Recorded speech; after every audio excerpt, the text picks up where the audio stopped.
Riecht der Fisch sich schon an?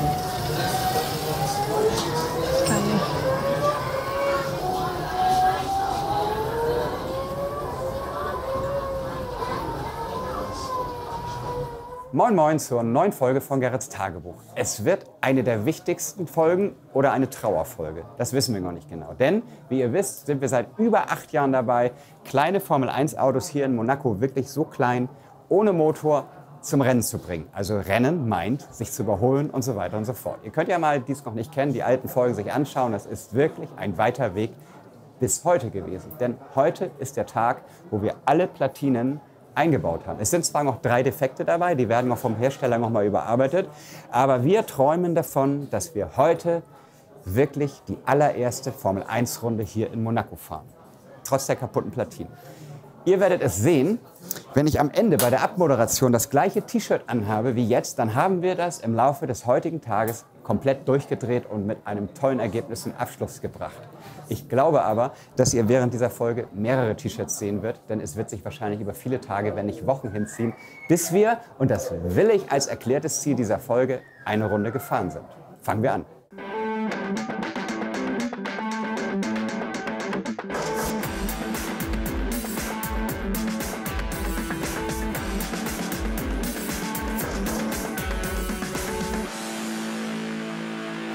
So, ihr seht mich hier mit verschränkten Armen zum Warten verdonnert. Ich habe zwar heute Nacht noch versucht, Softwareänderungen zu machen, dass wir defekte Sektoren umfahren können, aber wir warten auf Axel, der nämlich alle Platinen jetzt gerade updaten möchte auf den neuesten Stand. Und ja, stellvertretend haben wir hier eine kleine Runde versammelt, jeder so mit seinen Aufgaben. Nina und Mirko, ihr seid zum Warten verdonnert, weil ihr habt mit angeschlossen. Steve ist noch unter der Anlage und guckt, ob irgendwas anfängt zu rauchen. Kenny ist auch wieder abgetaucht. Das ist sozusagen, ihr habt eigentlich, wie lange, 3 oder 4 Wochen, wie die Maulwürfe unter der Anlage gesessen, länger noch. Und sämtliche Muskelpartien, die der Körper sonst nicht braucht, beim Überkopfarbeiten von Anschließen von etwa 10.000, also kleinen Kontaktpunkten, hinter euch gebracht. Und jetzt heißt es warten. Axels Stirn ist runzelig. Es ist immer im Wechsel, entweder Axels Stirn runzelt oder meine, je nachdem, wer den Fehler gerade suchen muss. Und jetzt nach 8 Jahren stehen wir hier und wissen nicht, ob wir noch 2 Jahre länger stehen oder nicht. Das Einzige, was uns so ein bisschen bewusst geworden ist, dass wir da so eine defekte Platine einbauen mussten, weil wir halt davon noch keine fertige Ganzheile haben, die wahrscheinlich so defekt ist, dass wir sie lieber gar nicht unter Strom setzen sollten. Zu den Platinen nämlich noch mal kurz. Das ist ja seit über 2 Jahren ein großes Thema, dass wir dachten, wenn wir unsere Technik fertig entwickelt haben, der Prototyp steht, die Testanlage hat funktioniert, dann geben wir diese Platinen einfach in Auftrag. Das wird uns schon jemand bauen. Hersteller hatten uns signalisiert, naja, gut, 8 Layer sind es sogar. 8 Layer, ein bisschen flexibel, damit wir hoch und runter fahren können. In der Größe, ja, das geht schon. Aber für die, die Gerrits Tagebuch verfolgt haben, nee, geht nicht. Ist nicht so einfach. Es ist im Endeffekt viel Handarbeit bei den sehr technisierten und automatisierten Herstellern. Und das fordert die sehr heraus. Ein deutscher Hersteller hat es geschafft, uns mit wirklich viel Arbeitsaufwand, wirklich mit der Hand dann auch teilweise, in der heutigen Zeit und in der kleinen Größe, uns diese 24 Platinen alle zu liefern, auch alle zweimal, das war immer unser Wunsch, lieber eine in Reserve.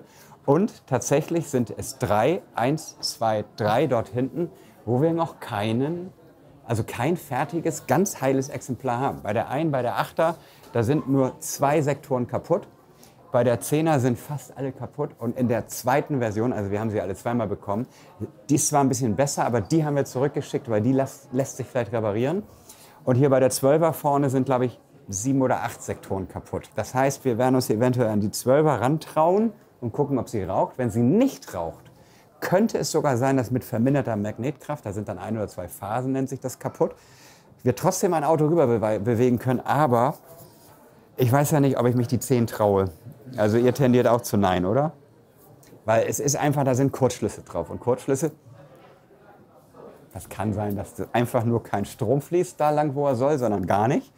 Es kann aber auch sein, dass der ein bisschen fließt und dann raucht es. Es kann aber auch sein, dass hier unsere schöne Steuerplatine dann Peng macht. Wenn wir fast eine Runde gefahren sind und alles fast oder ganz funktioniert und nur die 10 nicht, wer weiß, ob wir dann doch mal trauen. Ihr werdet sehen.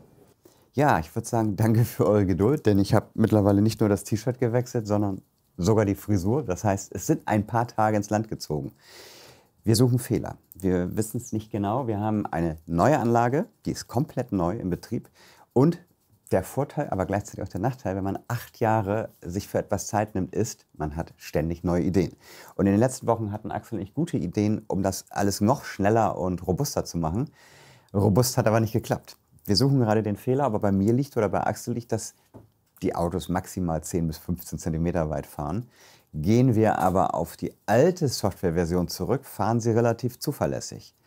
Das ist ja so nicht sinnvoll. Das heißt, ich möchte jetzt nicht euch beschummeln und sagen, ja, mit einer alten Software sind wir diese erste Runde gefahren, sondern wir wollen es mit der neuesten, leistungsfähigen Version machen. Im Hintergrund seht ihr Axel testen, testen, testen. Das findet jetzt wieder hier eher unter Laborbedingungen statt. Apropos Laborbedingungen, Stefan ist im Urlaub. Wir haben uns jetzt mal seine Straßenplatine geklaut, weil die ist so schön fertig und so schön aufgeräumt und so schön sozusagen realitätsnah, weil sie hat alle Stecker drauf. Und dann könnt ihr auch noch mal sehen, was wir noch vor uns haben. Wenn ihr jetzt unter die Anlage schaut, seht ihr, diese dicken Flachbandkabel sind von der gesamten Strecke verkabelt. Die dünnen sind für die Ortung und da ist also noch eine Menge zu tun. Aber ich bin auf jeden Fall jedes Mal wieder selbst, obwohl ich es seit Jahren kenne, fasziniert, wie viel Technik wir brauchen, um so ein Stück Straße zu befeuern. Es heißt jetzt geduldig sein, mal gucken, wie viele T-Shirts-Wechsel ihr noch erlebt und ob wir am Ende gemeinsam die erste Runde feiern. Bleibt dran.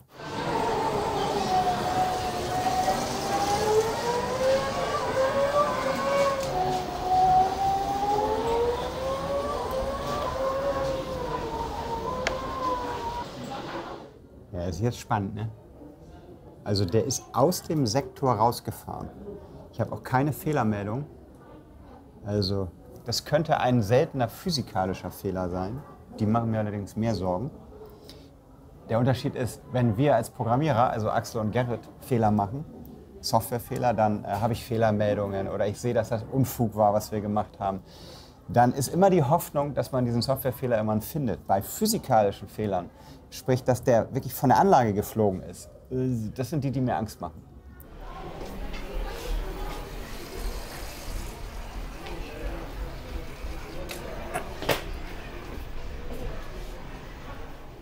Reproduzierbar, der Fehler.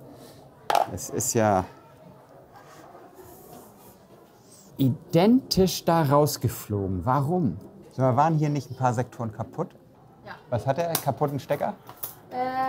Das wissen wir noch nicht. Nur Phase unterbrochen.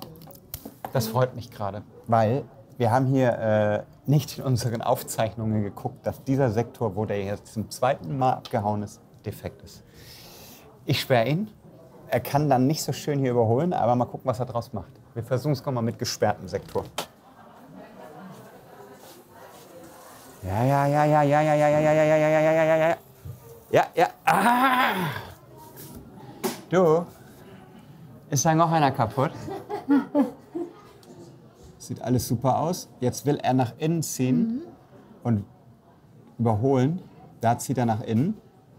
Das macht er noch richtig. Aber jetzt fährt er raus.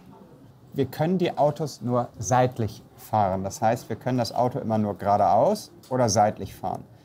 Was hier jetzt gleich so schön aussieht, ist nämlich ein technischer Fehler, dass das Auto sich anfängt zu drehen gleich. Da. Dass der jetzt hier da eine Drehung ansetzt. Sieht eigentlich super aus, geht aber physikalisch nicht. Bedeutet, jetzt sieht man hier die Linie, dass das Auto von dem einen Sektor auf den anderen wechseln möchte und dann sind kurzfristig beide hochsynchronisiert am Arbeiten, um das Auto rüberzuschieben und gleichzeitig nach vorne. Der hier, hab den Verdacht zumindest, geht nicht. Das heißt, es wirkt nur noch auf eine Hälfte des Autos Kraft und drückt es nach vorne. Das ist die Seite und wenn die weiter nach vorne schiebt, fängt das Auto sich an zu drehen. Nina, ich bin mir sicher, dass der auch kaputt ist. Wir stellen jetzt das Auto da auf und gucken, ob er sich bewegt. Nichts geht da. Und dann nehmen wir jetzt nochmal den dahinter und gucken, ob der vielleicht auch kaputt ist. Auch kaputt. Wir setzen die alle drei auf defekt.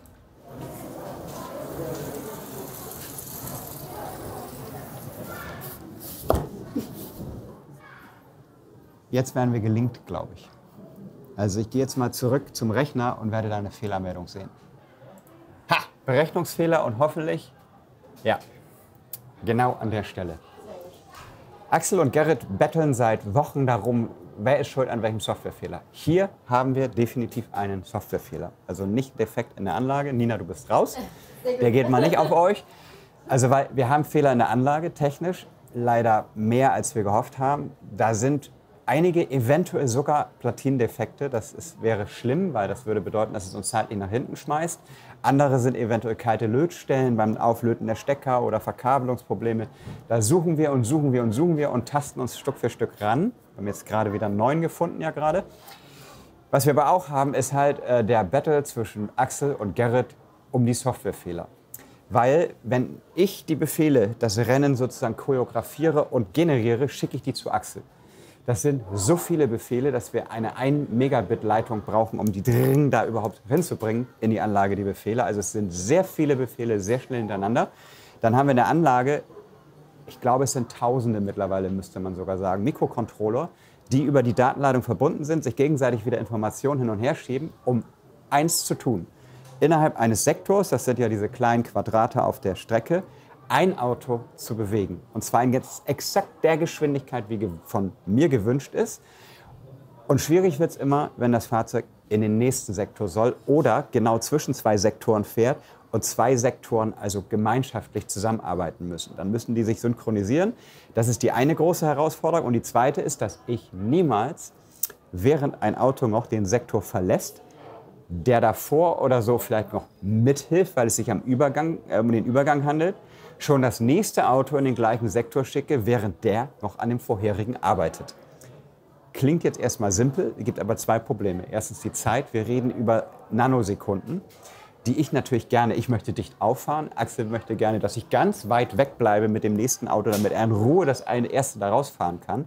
Da versuchen wir den Kompromiss zu finden, denn die Synchronisation zwischen einem Windows-PC, jetzt Apple, Linux, gleiches Problem, kommt mir nicht damit, zwischen einem Windows-PC und einem Mikrocontroller ist nicht so leicht, wenn man wirklich auf Mikrosekunden gerne, auf dem Niveau gerne sich synchronisiert hätte. Geht alles, hilft uns da auch nicht weiter, sondern die Software-Synchronität von der eine will was und der andere glaubt zu wissen, was der andere will, ist hier das Problem. Ich hoffe, dass da jetzt Folgendes passiert ist. Ich bin, wie man im Video sieht, sehr dicht aufgefahren. Das will ich ja auch. Es ist also eine Riesenherausforderung, dass Axel und Gerrit genau voneinander wissen, was der andere tut, warum er es tut und wieso er es tut. Weil wenn wir uns da nicht also wirklich auf eine Mikrosekunde einig sind, dann lässt sich Axel mehr Zeit, das Auto sozusagen, den Sektor gesperrt zu empfinden, dass das Auto vielleicht noch nicht raus ist. Wenn ich aber schon davon ausgehe, ja du, in der Millisekunde, sagt Axel, ist er ja längst weg, ich kann da schon eins hinschicken, dann haben wir uns entweder nicht gut genug abgesprochen oder wir haben es nicht geschafft, diese beiden unterschiedlichen Systeme so zu synchronisieren, dass es nie passiert. Jetzt habe ich aber schon ein bisschen Sicherheitsabstand drin, deswegen es ist unheimlich schwer jetzt herauszufinden, ist es einfach nur ein Berechnungsfehler, aber es passiert immer, wenn 2 Fahrzeuge sich sehr nahe kommen. Das heißt, Axel sagt, ja, du kommst mir zu dicht, du hast halt 2 Autos in einem Sektor. Das ist aber nicht die Fehlermeldung, die ich hier lese, deswegen werde ich ihn gleich mal interviewen, ob sein Berechnungsfehler eventuell auch bedeuten könnte, er hat 2 Autos in einem Sektor. Aber es ist ein weiter Weg, weil man weiß nie, man weiß es für sich selbst nicht, man weiß es von dem anderen nicht, ist der Fehler jetzt bei mir oder ist der Fehler bei anderen.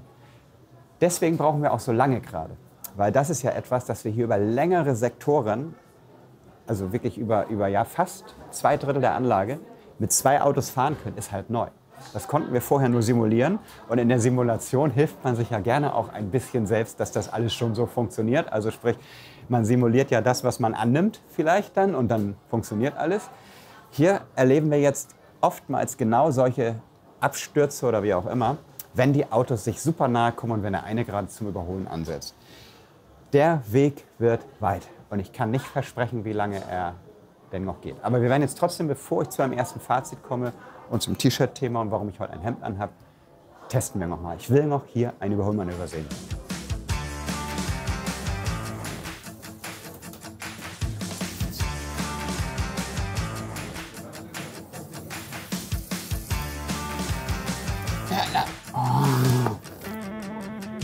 Ich bin hier nicht zu dicht. Wenn ich mir das angucke, hier ist das Halbach Area zu Ende. Das heißt, dieser Sektor wird verlassen, wenn das Auto ungefähr, sagen wir mal, noch einen Zentimeter weiter ist. der betritt diesen Sektor noch lange nicht. 11 Leiterbahnen, also so, sagen wir mal, 7,5, 8 Millimeter, ragt ja das Halbach-Array noch in den Nachbarsektor rein. Obwohl, warte, um 2 bis 3 Leiterbahnen, also noch würde er sozusagen den belegen, aber er ist ja auch gar nicht. Also er belegt die beiden noch mit. Ja, wenn dann 3-mal hintereinander an der gleichen Stelle was passiert, dann wartet man, bis der Softwarefehler weg ist? Nein, man nimmt eine andere Aufstellung. Wir probieren was anderes.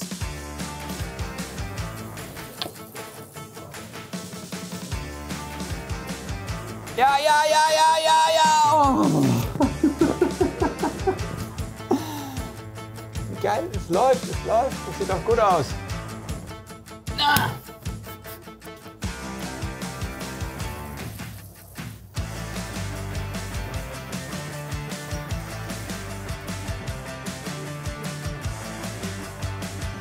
Das war's, das war's. Das war's. Geil, mega. So. War nicht schön, weil der Ferrari überbremst hat. Das ist mein Fehler, den werde ich noch finden. Erstes Überholmanöver, live on tape sozusagen.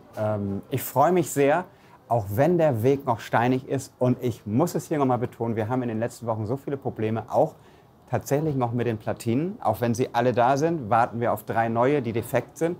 Haben hier alleine heute einen Defekt festgestellt.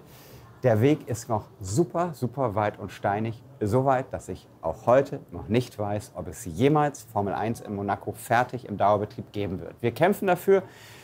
Selbst wenn es nicht, waren es 8 unterhaltsame Jahre oder 9 oder 10, wann auch immer wir dann aufgegeben haben werden. Aber noch geben wir nicht auf, weil solche Sachen wie jetzt eben gerade, die machen optimistisch und die machen Vorfreude. Die Physik funktioniert, das ist das Tollste. Wir wissen nur nicht, ob im Dauerbetrieb. Die Software, das kriegen Axel und ich irgendwann in den nächsten 20 Jahren hin. Ich hoffe in ungefähr 3 bis 5 Monaten.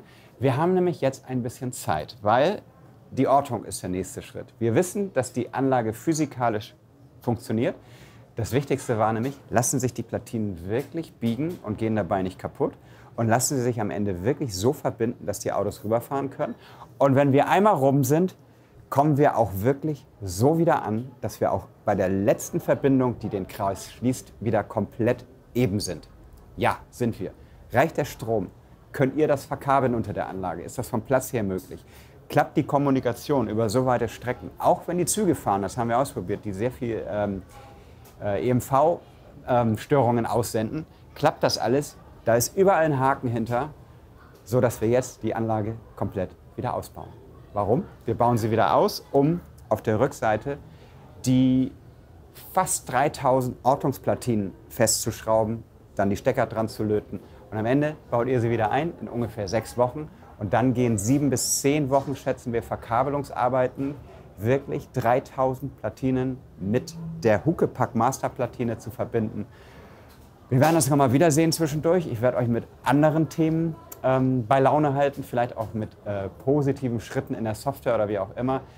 Eventuell dauert es aber auch einfach mal 2 Monate, bis die nächste Folge kommt. Wir werden es sehen. Danke, dass ihr uns allen immer so die Stange haltet und mir so viel beim Reden zuhört. Ihr müsst mir sozusagen viel beim Reden zuhören, weil ich euch noch nicht die Bilder senden kann, die ich euch gerne senden würde. Aber irgendwann drehen wir den Spieß auch mal wieder um. Bis dahin, danke, tschüss.